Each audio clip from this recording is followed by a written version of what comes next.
We're going to look at part 3 of lecture 2, which focuses on a value chain analysis. So we finished, talked about lens 1, which was the 5 forces model. And we had we looked at the forest and kind of the overview at an industry level. We used the 5 forces model to look at the eagle's eye view of your industry. Now we are going to start focusing, drilling down more. And the second lens we're going to use, as we call it, the magnifying glass. We are going to start looking at the trees in the forest.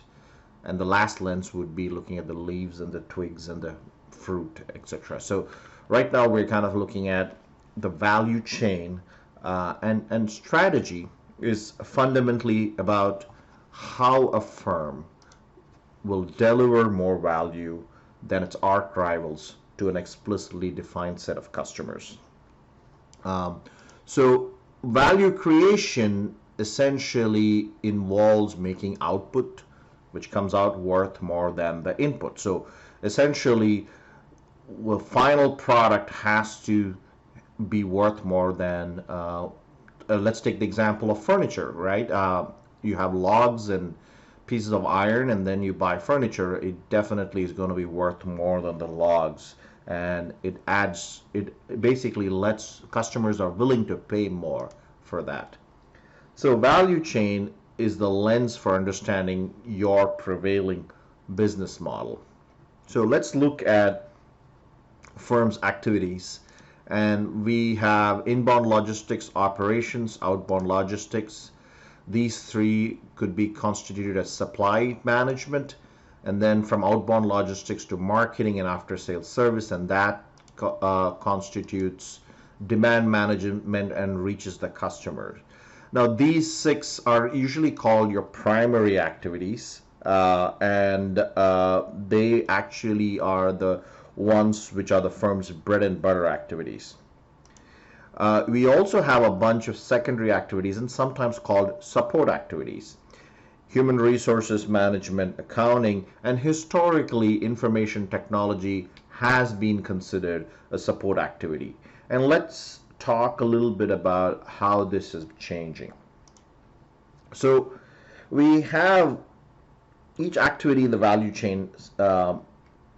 We actually look at these processes and they actually cross-cut different functions.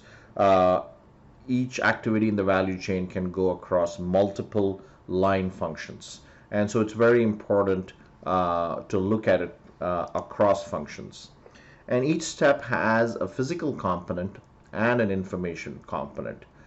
And in the past, the focus was a lot of it was on the physical component and less in the informational component. But because of the 3 different forces of digitization and ubiquity and the 3 trifecta, which is affecting and is increasing, especially baking software into your physical products, is increasing the informational content, and that's getting to be more and more valuable than the actual physical product. In fact, I am sure all of you can think about industries where the physical product actually is given away for free and money is made off the informational product. So these are the building blocks of strategy, and it basically looks at all costs and differentiation. And so information technology, which traditionally was a secondary activity or a support function, is becoming more and more important to tailor your value chain and use IT to tailor your value chain to fit your firm's aspirations. And so IT is becoming more and more important now. So let's look at an example of value chain in service and nonprofit. The previous example which I showed was typically in a manufacturing environment, but this applies to service and nonprofit firms too. So let's look at service firms. We have problem recognition, project management, solutions delivery, relationship management, and post-delivery support. This is very typical of a IT project software environment, software project environment. For nonprofits, we have recruitment and fundraising, problem solving, execution, stakeholder outreach, and finally evaluation. So before we talk about value stream, each firm's value chain is part of a larger stream of value chains involving other firms, each of which have their own value stream. So let's take a look here. We have example of a value stream. We have raw materials which go to a supplier. Each supplier has its own value chain, and these suppliers then supply to your firm. This is your upstream value. And the firm value is what you add as a firm. You add value to the process. And then you have retailers, distribution channels, wholesalers, which is the downstream value, and then it reaches your customer. And the supply chain management is the flow of materials, information, and money. And where IT kind of works through is allowing information, which is becoming a bigger and bigger part, to actually work through the system. So if all of this is one firm, then we call it vertically integrated. And the term enterprise you hear in IT discussions is usually referring to the firm and its constellation of upstream and downstream partners. And sometimes we have really huge constellations like the iOS environment and its 250,000 application developers, and these are called business ecosystems, but really they are just humongous, huge value streams. So the activities of a value chain are the building blocks of strategy. These are the sources of all costs and the basis of all differentiation. Therefore, differences in your firm's cost and differentiation relative to your rivals come from how do these activities in each step add to their value chain, right? It is at this level alone, not in the firm as a whole, that the competitive advantage is created. Value chains of most firms with the same strategic aspiration in an industry have comparable structures. So let's look at how information technology actually can transform your firm's value chain. So IT can alter a value chain either in single steps, one-step process, or through its linkages. And for the one-step process, we look at either through operational effectiveness, which increases productivity and therefore reduces cost, or by adding value, which actually causes differentiation. Now, with the linkages, IT can alter the linkages in your value chain by basically reconfiguring the whole thing structurally, or by increased coordination, which could happen within functions, or among firms. And among firms, more and more, that's the whole idea behind supply chain management. So let's talk about examples of how IT can make changes in a one-step process. So we talked about how it can increase productivity and efficiency and therefore used for cost reduction, or you can add value. So let's take the example of inbound logistics. We have an example of Walmart, which has used information technology in a big way to minimize stockouts, reduce inventory, and therefore cut costs due to that. The largest global auction center for fresh flowers is Royal Flora Holland, which is outside Amsterdam in Holland. More than 50% of the world's flowers are traded there, which make it 5% of Holland's gross domestic product. That is a larger percentage than what auto industry adds to US GDP. Dutch inspectors grade flowers as they are cut in various countries, enter ratings in an online system, and increasingly growers supply digital photos and data on the length, health, and size of the flowers. Licensed wholesale bidders on trading floor in Holland and increasingly online often finish bidding on lots even before plants are transported from South America, Africa, and Europe. So this buyer-trusted, IT-driven approach differentiated from rivals by guaranteeing the freshest flowers. And flowers have a short shelf life. They go bad pretty quickly, and within that shelf life, they must be retailed they go back to North America, Europe, and Japan. 40% of tulips are estimated to be sold even before they are harvested. And there you can see how IT can add value here. Let's look at operations. We have PEEPs, which essentially uses information technology to match supply and demand by looking at using information technology, get real-time data and getting forecasts. We have Great Clips, barbershop, which allows customers to join a haircut queue using their smartphone, eliminating the wait time at stores. Many retailers use site-to-site ordering systems to allow customers to pre-order an item for immediate pickup, differentiating them from their online rivals. Let's look at outbound logistics. Again, we have Apple, which direct global delivery from manufacturer directly to their buyers. A lot of firms do that. So Apple, when you place an order with Apple for your iPhone, Apple doesn't do anything with the actual delivery. It comes directly from the manufacturer in China and comes there. We have 7-Eleven, which is essentially 7-Eleven in Japan integrates weather predictions to decide what mix of ready-made hot udon and cold soba noodles, which are stable Japanese lunch foods, and their demand varies according to weather, and so it uses weather predictions to decide what mix of the two to deliver to each of its 19,000 stores 3 times a day. Accurate demand forecasting gives it one of the most highest inventory turnover for any existing firm in the industry. Let's look at marketing as an example, and we have Caesars, which actually uses analytics to identify which customers would be the most profitable. And when they actually ran the analytics, this is an interesting case study, and I might actually have that for you to read. But they actually figured out that their most profitable customers is the grandma on the slot machine, and not their high rollers. So that was an interesting, and so they focused on them and reduced their costs by.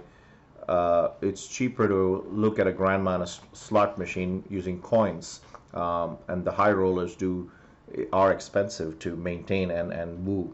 From a value-adding perspective, Starbucks uses card usage patterns of regular customers to identify promising locations for new stores. So again, here are 2 ways of either adding value or reducing cost using IT. And finally, we look at after-sales service.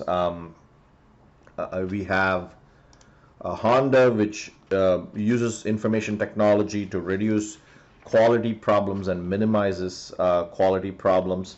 And Samsung connects its home appliances directly to the internet to remotely diagnose problems before dispatching a service technician with exactly the right parts, and reduces warranty, repair, display, and costs.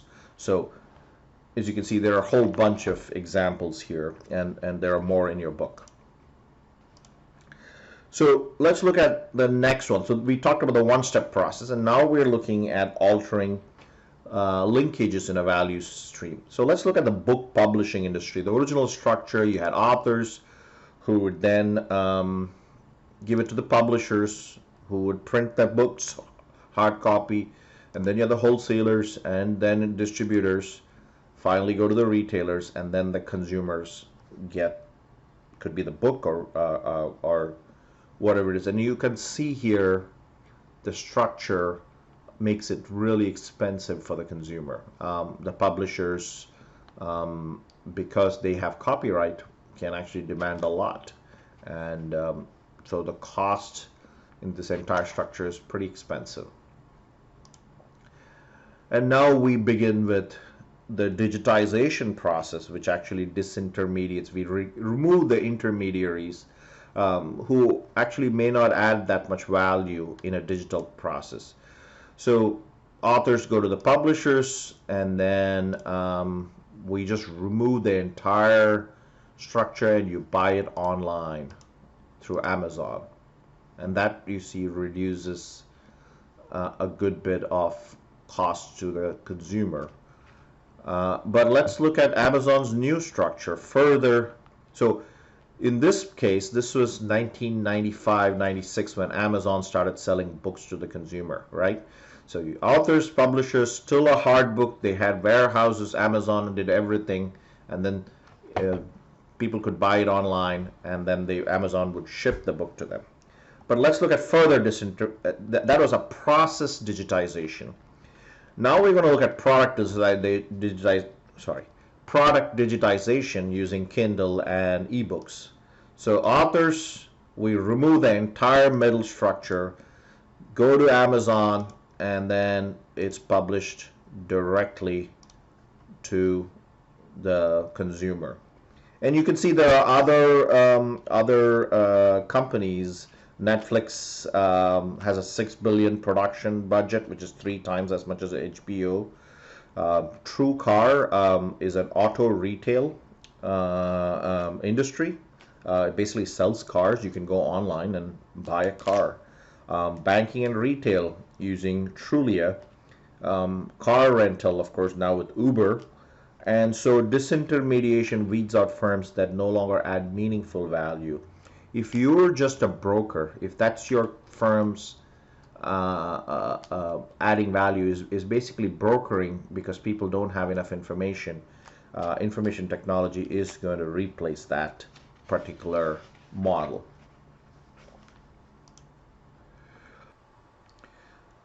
In differentiation by coordination, which basically looks at another way of using the linkages, IT effect on linkages, we start with understanding that departmental specializations, as a company grows, isolates line functions and creates little fiefdoms.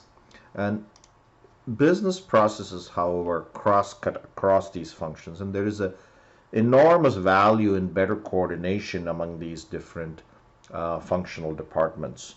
And so it's important to manage the dependencies across the value chain steps. For example, marketing and service activities can be more effective if a product is built with them in mind.